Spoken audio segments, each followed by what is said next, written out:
Hi, everyone. Thanks so much for being here. My name is Haley Kretschmer. I use she, her pronouns, and I am an assistant director of student organizations and activities. And I'm here with Joe Littell, associate director of student organizations and activities. We're really excited to share a little bit about all that goes into being an advisor here at Northwestern. We appreciate your time, whether this is your first time serving as a student organization advisor or this is your 20th year in this role. We're hoping that you can gain something new from this presentation. Morning, all. Thanks for being here. If you'd like, in the chat, please share a little bit about your role at Northwestern, as well as any organizations that you currently advise. You're also welcome to ask questions in the chat. We'll address them either in the chat immediately or at the conclusion of the recording of this presentation. So we've really kicked off the year in a very strong way with SOA. As you may have seen, we had over 5,000 scans of wildcards between both days of the org fair. This is a record-breaking number for us. We had the org fair on the first and second day of classes, and Norris Center, the second floor, was hustling and bustling. And on the first day, we even had some orgs placed outside on the east lawn. So we were really excited about that, and it shows that students are really eager to get involved. Joe and I even had a lot of questions asking, how can I start a new org? And we were kind of like, well, shop around and see what's available first. But we're really looking forward to supporting the orgs throughout the year and supporting you along the way. Re-registration for student organizations has formally concluded at this point. So back in the spring, we launched the re-registration process where students had to log into their Wildcat Connection page. One of the primary contacts had to complete a form. They had to complete some Canvas courses that we'll talk about a little bit later in this presentation.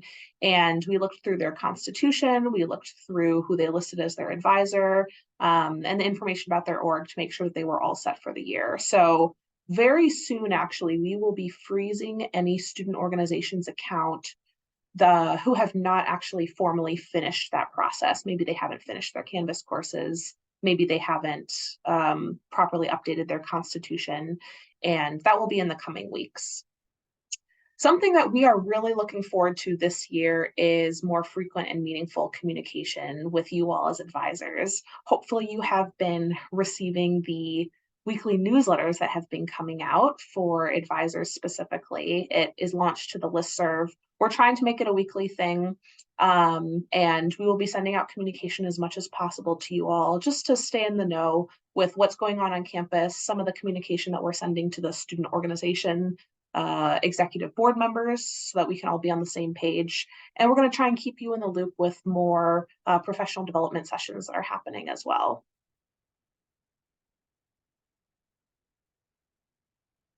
In this specific orientation, we hope that you will leave this being able to have a better understanding of what your responsibilities are as a registered student organization advisor. We hope that you will be able to navigate to resources at the university to help organizations you advise, whether that be through our website, connections with different colleagues on campus, or other resources that we're going to go through in this presentation, and access resources specifically around developing skills that will center student wellness. So what does that look like, and how can you be part of fostering that within the many orgs or the one org that you advise? So on the docket for today, we're going to share SOA's role in the different ways that students learn about resources, policies, and manage their registered student organization. So more of the logistical pieces around what we communicate with students and what those expectations are. You're going to learn about the top priorities and initiatives to benefit the student org community that Joe and I have been launching, setting forth, and we're really trying to make strong this year, stronger than ever before. We're going to offer an overview of student organization finances as well as fundraising tools available to RSOs. We distinctly put this in our presentation because I would argue that's probably the most types of questions we get is around funding and fundraising. And you do have a part in that as an advisor in terms of your signatures and approving some things. So we're going to go over that a little bit later. We'll offer a summary of where orgs tend to be at this time of year with personnel and how to keep the momentum going this fall. And we are going to conclude with questions and any discussion. So again, like Joe mentioned, you're welcome to post in the chat, or you can hold till the end and you can actually speak aloud if that is your preference. And thanks, Hayley. So as a reminder, I'll share a little bit about what SOA's role is for you all, as well for our student orgs. One of the items that's important, and you'll see several reminders about this as we get more into late winter and early spring, are the university's annual requirements for registered student organizations, which we manage. So we are over that hurdle for this current academic year. Organizations register on an annual basis that mirrors our fiscal and academic cycle of September to August. So back in the spring, and in some cases summer, student organization contacts confirmed who their advisor would be for this upcoming year. They also review their own organization's constitution to make sure that any sort of procedure, structure, or other items outlined in that are still accurate, and they have means to amend as necessary. We also encourage groups to just make updates to their Wildcat Connection page. For those of you that are brand new as an advisor, you are very likely and hopefully listed as the advisor on the organization's Wildcat Connection site, both in the About section as well as among the student officers. We also have student organizations complete 5 Canvas courses, which we affectionately call SOOCs. And they are focused on events, fundraising and budgeting, marketing communications, recruitment, and then another topic we just call general admin. There's also some miscellany in there, but it's all of the content that we expect every student organization to have a representative to know. We also use the announcements feature in those Canvas courses for the student officers that are enrolled in them. So it's really a detailed training on an annual basis for student organizations to kick off their year with the access to the content throughout the year in the event they need to call it on demand as they're planning an event, looking for opportunities to fundraise or recruit, etc. Once the organizations have completed their Canvas course requirement, which is mainly the review of some recorded presentations and accompanying quizzes, they can request a table for the fall org fair. And as Hayley mentioned, we scanned over 5,000 wildcards over the course of that 2-day event. We had nearly 380 groups table at the event. It was the largest it's been, and it's always just fun to kick off the year with that energy. So what happens after that? Well, throughout the year, not only do we have an advisor correspondence that everyone in the advisor listserv should receive either Tuesday or Wednesday of each week, there's also an SOA updates email that goes to the presidents, treasurers, and primary contacts of all the student organizations every Friday morning. And we often highlight a feature of Wildcat Connection that they may want to explore, like how to add an event to the calendar, or how to add roles to the roster. We also feature some sort of financial tip. So that might be an announcement of a grant that is now accepting applications, or a tip that we get from SOFO or the Norris Business Office, as well as other announcements that we receive from the community on campus tailored to student org leaders. So if any of you plan workshops or have grants or provide other resources for this population, you can always email that to me, Joe Littell, and we can find an addition to put that announcement in the newsletter. We also encourage advisors and student org leaders to follow us on Insta. We like to share out what's going on in the student org community as opportunities for students to check things out.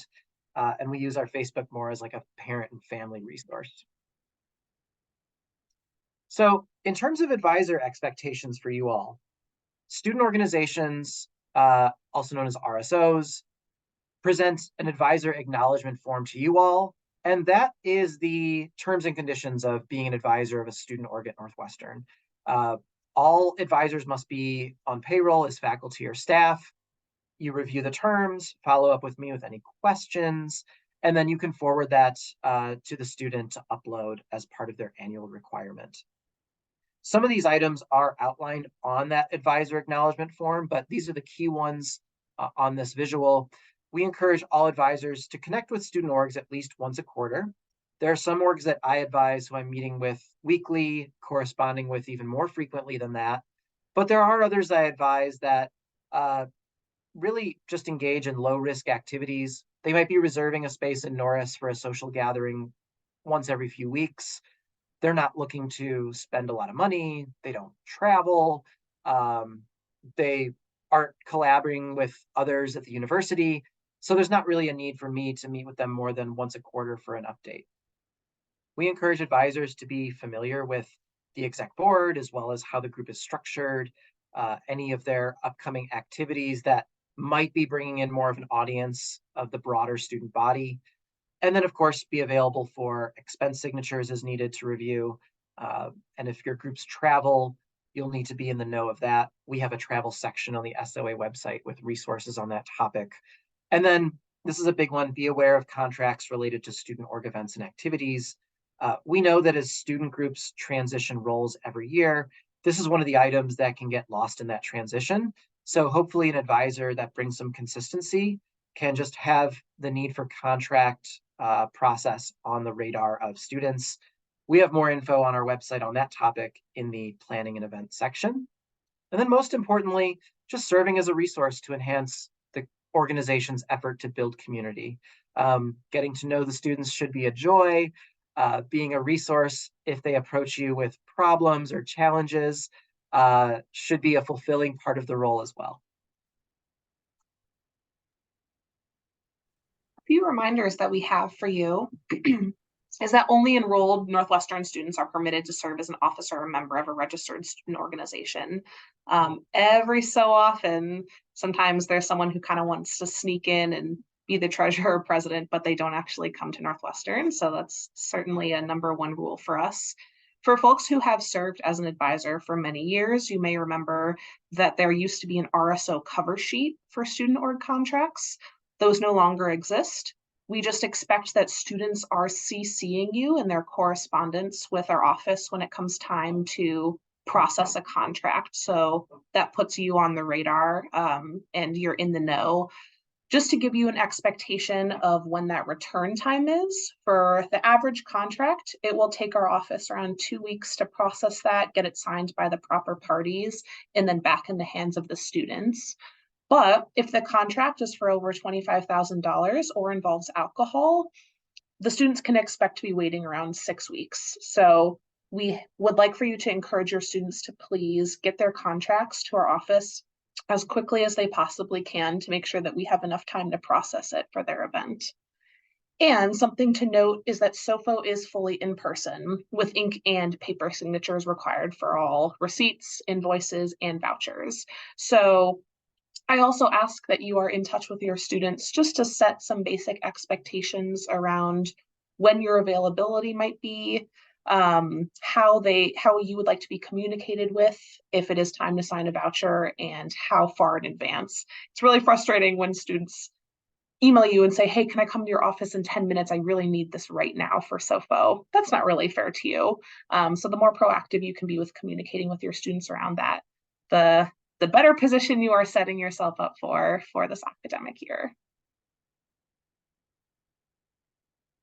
A few key dates that we would like to put on your radar now. You can go ahead and mark your calendars. We have our Winter Org Fair coming up on January 3rd, first week of the new year. And that will be an indoor 1-day event. The Fall Org Fair is our only 2-day event of each year. Our Spring Org Fair will then happen again on April 3rd of 2023. Usually the Spring Org Fair is not quite as crowded as the Fall and Winter Org Fairs, but we still put it on because we still can fill the room and get some folks involved in new activities. We will be having a resource fair put on by our department in the spring. We will keep you posted, of course, on the advisor listserv closer to the date when we actually have a specific date in mind. But we're hoping to have this event as not only a way for student orgs to get to learn a little bit more about the resources on campus, but hopefully there will be presentations from student org leaders as to what has worked for their organization and pass on some knowledge to their peers. Re-registration, I'm already going to put it on your radar now, even though it's not for a while. It is going to open in the early spring of 2024. And that's when we're going to have a lot of communication blasting out, asking them to please fill out the proper forms and get re-registered so that they don't have to worry about it a day or two before the fall org fair, which is oftentimes what we see. Some major event dates to consider. We only put these on your radar because they tend to attract a large chunk of the student body at these events. So we advise that your students do not program over these dates. The first is Dance Marathon. That is going to be the weekend of March 29th through 31st. As you may have seen in the announcement, Dance Marathon is transitioning over to a 15-hour format this year. So it's going to be, I believe, 8 p.m. on Friday through 11 a.m. on Saturday. Super exciting for the students. So that's something to keep in mind. We also have Dillo Day. For folks who are new to Northwestern, Dillo Day is kind of described as a mini Lollapalooza, where we have a lot of really cool performers out on the Lakeville. I would argue at least 75% of the campus will show up for this day of fun. A lot of live performances and gets the community together. So that is going to be on Saturday, May 18th. Mark your calendar now. We honestly may even be reaching out to you for some staffing help closer to the date of that event. All right, so I'd like to take a moment to share some of our department's priorities for the community based on some data we've collected from the student org community.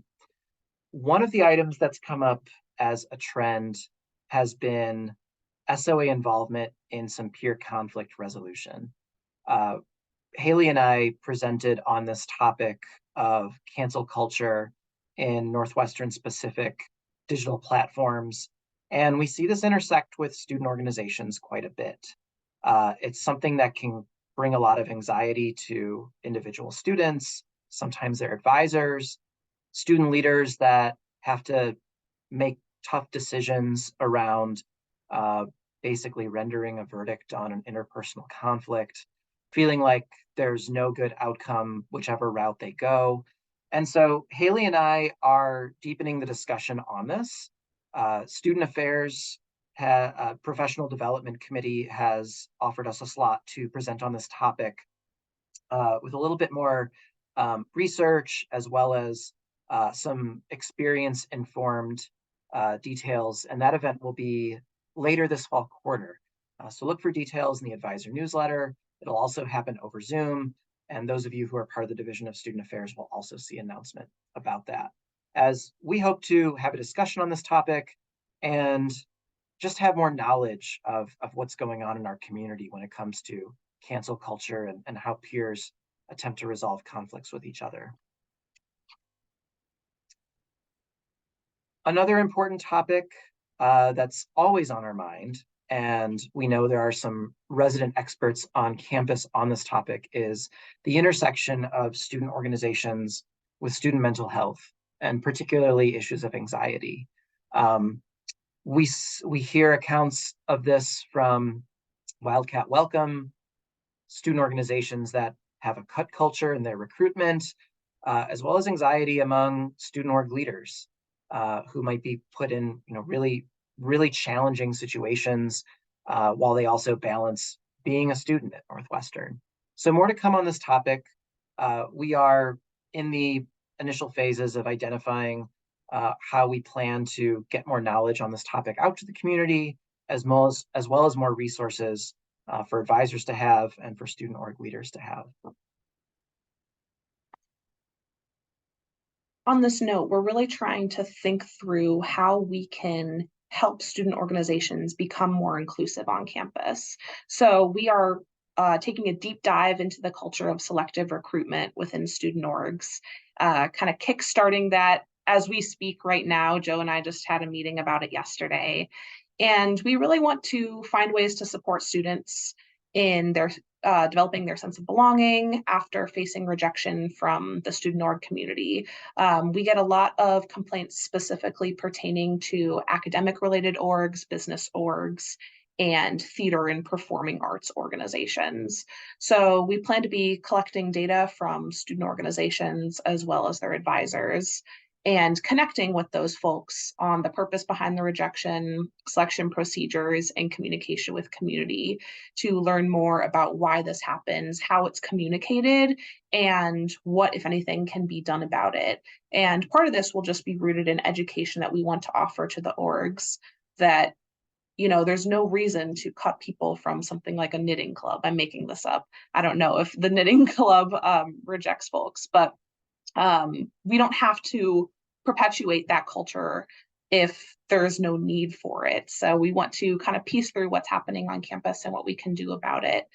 And we'll be connecting with peer institutions as well to learn more about how they manage this, what is the rejection process like, and we'll even be putting together materials for students to be posting on our website and in other places as kind of a pamphlet of, I didn't get into this organization, now what? And providing some tangible next steps to support them in that process. Thanks, Haley. So we presented on this topic last year for advisors, and we know this continues to be an important one for you and your orgs. It's also an area where advisors feel like they can be really helpful to their orgs if they have the knowledge on it. And we also want to cover just some general basics. So apologies to those of you that are already very familiar with this. Note that this pie chart is not accurate to the quantities, but we just wanted a graphic to illustrate some of the funding revenues at Northwestern. So of the, let's say 400, to use a round number, registered student orgs for undergraduates at Northwestern, close to 200 receive a share of the student activity fee. And that fee is assessed to all undergraduate students as part of their tuitions and fees. And Associated Student Government is the steward of how to spend that fee. They have an annual allocation process. This current cycle, student organizations had submitted an application last spring for review, deliberation, and response. ASG will hear appeals. They attempt to standardize across expense types. They also look heavily at history of the organization's allocations, and they announce what those allocations will be for the student organization. They will hear requests related to multiple events at all sorts of different budget proposal levels. And at the end of the funding cycle, any unused money by the student organization, ASG has a process called rolling back, in that, if you requested an event on campus that your budget was going to be $5,000, ASG saw that application and said, we can provide you with $4,000 based on the demand we're seeing in the community and what you've asked for. In the event the student organization only ends up spending $3,000 on that event, the remaining $1,000 would roll back into the general activity fee pool to be reallocated in a future cycle. So we have seen ASG broaden the pool. There used to be some restrictions on a minimum number of years an org needs to be established. They used to limit the orgs, even having an additional application process to have access to pool money. A lot of those barriers have been removed. But when we talk to students who want to start a new organization, or it's a younger organization, when they talk about ASG funding, this is typically what they're talking about. And part of the reason is all it takes is an application where you are proposing what you would spend your money on. And ASG often responds with what they're able to do based on the demand they're seeing from the student org community. But SOA is here to share that there's actually quite a few other slices to this pie. We know that there's opportunities for student organizations to pursue fundraising and gifts, and we have more information about that in the funding page on the SOA website. I'll also use this as a reminder that profit shares are strictly prohibited at this time. And for those of you who are unfamiliar, a profit share is a student group might approach a local restaurant or franchisee like Chipotle and say, hey, if I tell all my friends to buy Chipotle this Saturday, would you give a 10% cut of all your sales to my student group? And in the past, these have been sometimes complex. We've seen some community partners not pay on time. Um, Oftentimes, the paperwork or tax documentation is a bit complicated. So for now, these are prohibited, but there are other ways to fundraise, and we have some rules on how that works, both in the Canvas course that student groups complete, as well as on our website. There are also several other grants. And I know just this week, for those of you that look at the Daily Northwestern, ASG has announced the consolidation of quite a few of their grants into one pool. We'll have updates on our website by Friday on that. SOA also sponsors a barrier-free grant. We promote the barrier-free culture in student org communities by offering these groups some money to support their event or activity. And there's other departments and offices that sponsor grants for groups that have SOFO accounts or student organizations. More information about that is on the funding page of our website. And of course, we also acknowledge that several departments also have a line in their operations budget to support a student-run endeavor or a registered student organization too. So for new groups, they're usually looking at grants as a way to get started to meet their funding needs, and then ASG allocation applications when that cycle opens up for them to apply. As a reminder, SOFO, several of the folks who either represent that office or adjacent to it are on this call. Thanks for being here. SOFO is on the first floor of Norris, alongside the cashier's office, as well as the center info desk. And SOFO functions as the bank for all the student organization accounts. When ASG allocates funding to a student organization, it goes to that group's SOFO account. Now, SOFO has a lot of great resources on their website for advisors to understand the policies and procedures that they have for student groups. All student officers who want to access SOFO need to take SOFO training. That's usually a president and a treasurer. There are some transactions that involve ASG funding or allocations, which will require a signature from an ASG group executive. And all transactions through SOFO will require an advisor to sign a voucher that functions as kind of like an accompanying sheet that tells what the transaction is for and how it's going to be processed. And then, of course, advisors sign on receipts. Advisors do not sign any contracts. Those go through the SOA contract procedure. So if we're renting something, securing rights for something, contracting talent or a speaker to come to campus for an engagement, that will all go through our contract process. But when it comes time for payment, the advisor will sign the voucher to approve the expense. And it's also fine for an advisor just to initial alongside a contract signature. We see a lot of student groups use reimbursement as a SOFO transaction. And just as a reminder, the student being reimbursed doesn't need to be SOFO trained, but the advisor does need to sign that receipt and sign off on the voucher to reimburse an individual who has paid out of a SOFO account. SOFO accounts often have separate lines with their own restrictions or rules. So for example, there are lines within student org SOFO accounts that require that ASG signature. Some accounts have lines with designated balances for specific events or activities. And some accounts just have a general line. You'll want to connect with the treasurer of your organization to learn a little more about how they manage the SOFO account. And then lastly, a term that you'll hear used is that an account is frozen. SOFO will often email the officers as well as the advisor to alert them if there's a negative balance and how to fix it. They'll also alert if there's a problem with a transaction that's submitted. But know that frozen means the students are going to need to take some action to get that account back in active status. Some tips.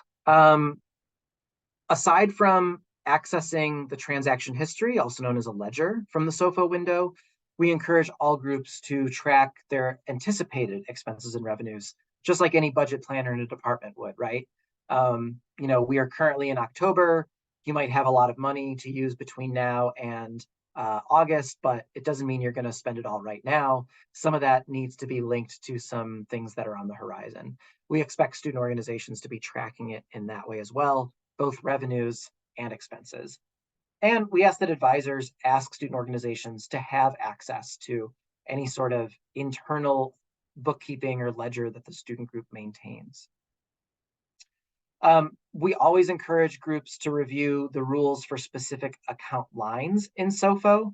I've advised groups that the treasurer has just expensed item after item from like a general line when it should have been expensed from revenue from a specific fundraiser or money in a balance that is intended for a specific event, because later on they'll have expenses and their general will be empty.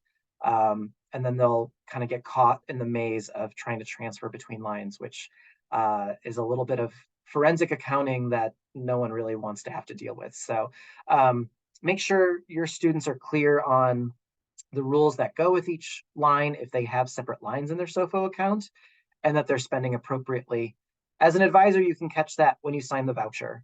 The voucher will designate what line the expense is hitting. And so if you're unsure what that line is, you can always inquire from the student who's handing you the voucher of just double checking what that line is.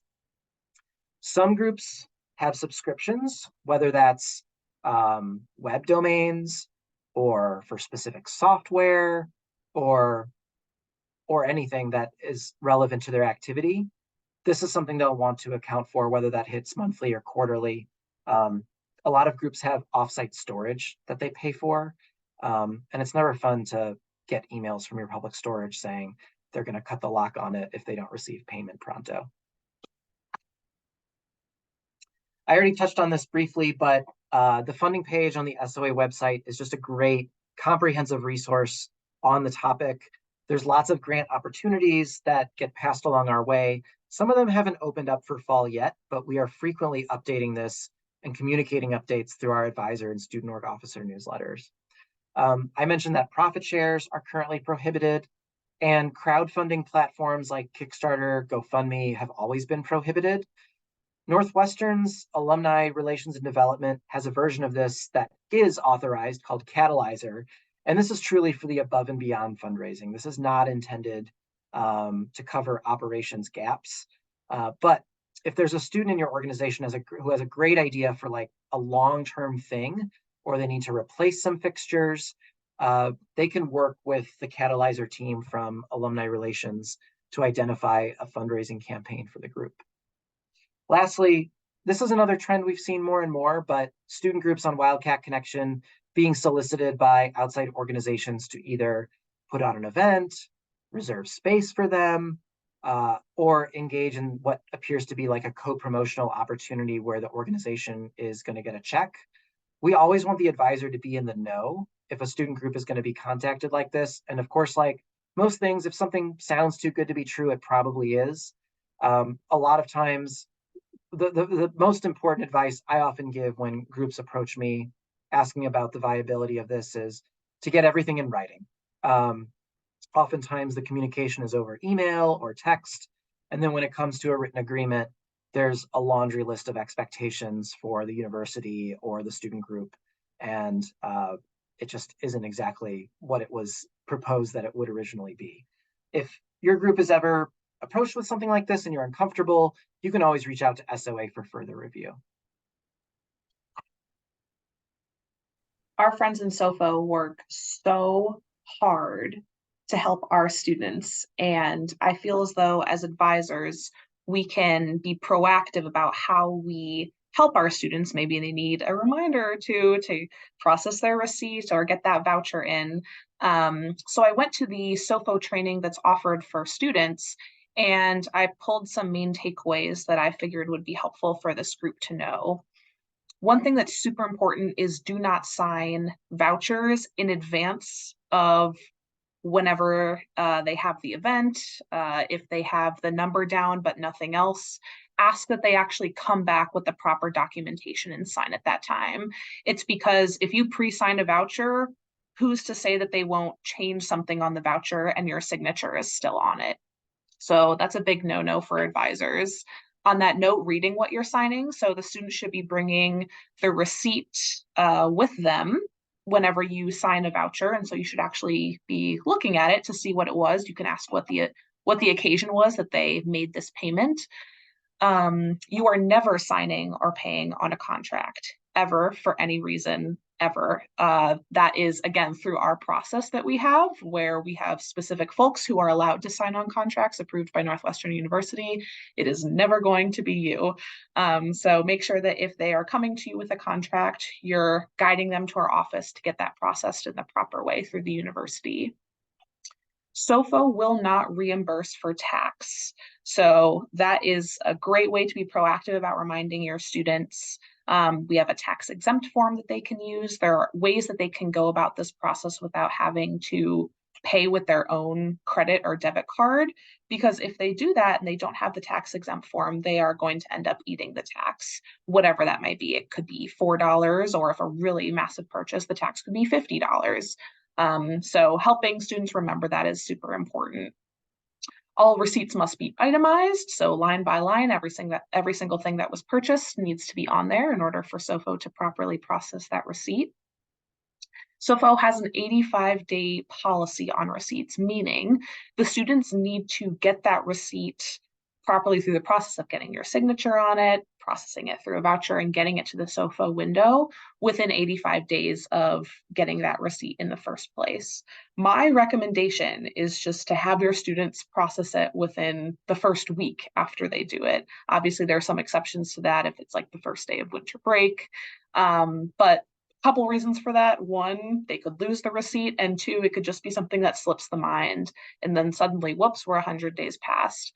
There are ways around it if worse comes to worse, but really, if you can help your students remember to get those receipts processed as soon as possible, that would be very helpful for SOFO and making sure that your account doesn't become frozen, which is something that no one wants. All payments require a W-9 form from the recipient. It must be in the calendar year when you're submitting to SOFO. So if something happened in December of 2022, but it's actually time to submit in January of 2023, we need a W-9 from 2023. Reaching out to SOFO is the best way to access that form. It's on their website. If you have any questions, you can reach out to them or to Joe or myself as well, and we can direct you to that form and get your students set up for success there. Tips left on receipts should not be greater than 20%. That is a standard rule that SOFO has. Again, all of this information has already been shared with the folks who went through the SOFO training, but this is just for your knowledge as well as you're looking over the receipts when it comes time to sign.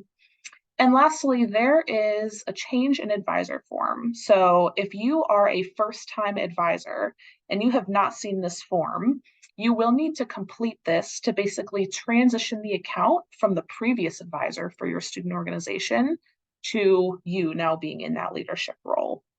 That form is located on SOFO's website. If you want, you can reach out to me directly and I can send it right over to you. But it's really important that SOFO has up-to-date information as to who the advisor is, so that you are properly communicated with when there's an issue or when there's a question. So reach out to me if you don't know how to access the SOFO account in general. That might start with the change in advisor form if you are not actually properly signed in. Thanks, Haley. And only thing I would add to that is I encourage, I mainly interact with the treasurer when it comes to signing, but whether it's them spending money or they have students that are going to get reimbursed, I always encourage them to just snap a photo of a receipt as soon as they have it. Ideally, there is a paper receipt if it's an in-person transaction, but at the very least, they have that backup because it's so easy just to stuff it in a pocket or crumple it up or forget it in the laundry. And if there are documents that are digitally printed receipts, like they ordered something online and it's multiple pages, go ahead and sign every page as the advisor just to make sure SOFO sees that you saw it and you approve of that purchase. We want to put some resources up here that we have discussed and some new ones as well. You are always welcome to reach out to Joe and myself if you have any questions. Our website is a good place to start too. We actually have a tab specifically for advisors on our website that we are making updates to as we speak, and we hope that it's a resource that is helpful for you. So if you have just a quick question, we actually might have some information on there before it even comes time to reach out to us. And we just ask again that you are not only communicating with your organizations in the ways that it feels appropriate and helping them communicate with each other, but also reminding them to celebrate their successes, to show gratitude towards one another. These are the things that are going to help with their sense of belonging and make them want to stay in the org. And that's expected of you as well, to celebrate their successes and cheer them on and serve as a resource for them in whatever ways they may need. Of course, as we've mentioned, SOFO is going to be an office that you're probably going to need in one way or another during your time as an advisor. So looking at their website for the different forms, they are very responsive by email. They're located on the first floor of Norris if you ever have a question and just want to pop up to the window real quick. And our colleagues, again, are extremely helpful in SOFO, and we could not do this without them. We also put on here Office of Community Standards as well as Office of Civil Rights and Title IX Compliance, which was formerly known as the Office of Equity. It had a name change pretty recently. And these are if your student organization is ever in a pickle where they may have violated a policy or you hear about some discrimination or harassment that is happening within the student organization, those are absolutely the offices that you need to be contacting. And we ask that you do that as soon as you hear about whatever is going on, as a way of supporting the students involved. You're welcome to loop Joe or myself in if there's ever a quick question that you have about that. But we're in constant communication with those offices as well, and we are here to support you through that process. With that in mind, this concludes our orientation. We have Joe's email as well as my email on this slide. And if you have any questions, you're more than welcome to pop them in the chat. This would also be a great time to unmute and ask anything aloud. And we are so grateful for your time, and we are grateful for you that you are willing to help out our community in this way. We couldn't do our jobs without you, and the students really rely on all of us collectively to support them. And we will be having more sessions throughout the year, as well as more communication with you, with hot topics that are coming up and ways that we can support you on the SOA team to make sure that you feel fully equipped. So with that, I'll open it up to questions.